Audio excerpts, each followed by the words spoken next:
नमस्कार मंडळी. तर सर्वांना संकष्ट चतुर्थीच्या हार्दिक शुभेच्छा. तर आपण इकडे छान अशी पूजा केलेली आहे.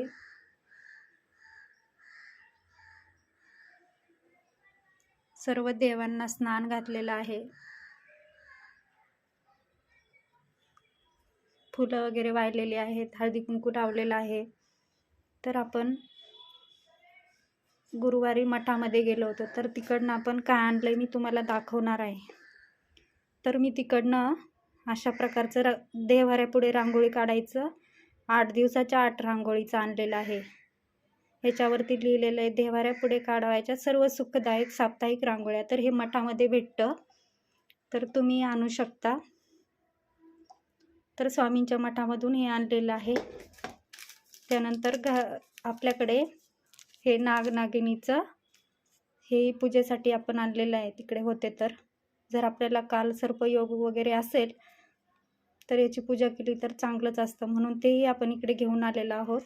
तर हेही आपण इकडे पूजेसाठी ठेवणार आहोत मोठ्या मंदिरामध्ये. तेही आपण मठामधूनच आणलेलं आहे.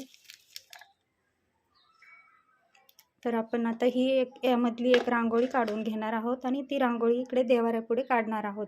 तर आज जो वार आहे त्या वारची आपण इकडे रांगोळी काढू शकतो. तर प्रत्येक 8 दिवसाची इकडे रांगोळी काढायची दिलेली आहे. तर त्यामध्ये बुधवारची अशा प्रकारे रांगोळी आलेली आहे देव्हाऱ्यापुढे काढायची. तर आपण आता यावर पांढरी रांगोळी टाकून घेणार आहोत आणि ती अशा प्रकारे पसरून घेणार आहोत. तर ही आपली अशा प्रकारे रांगोळी तयार झालेली आहे बुधवारची. तर तुम्ही बघू शकता. तर तुम्ही मठामधून अशा प्रकारे रांगोळ्या विकत घेऊ शकता, म्हणजे छापे. तर तुम्ही ते घरी बनवू शकता. तर तुम्हाला माझा व्हिडिओ कसा वाटला आणि माझी पूजा कशी वाटली.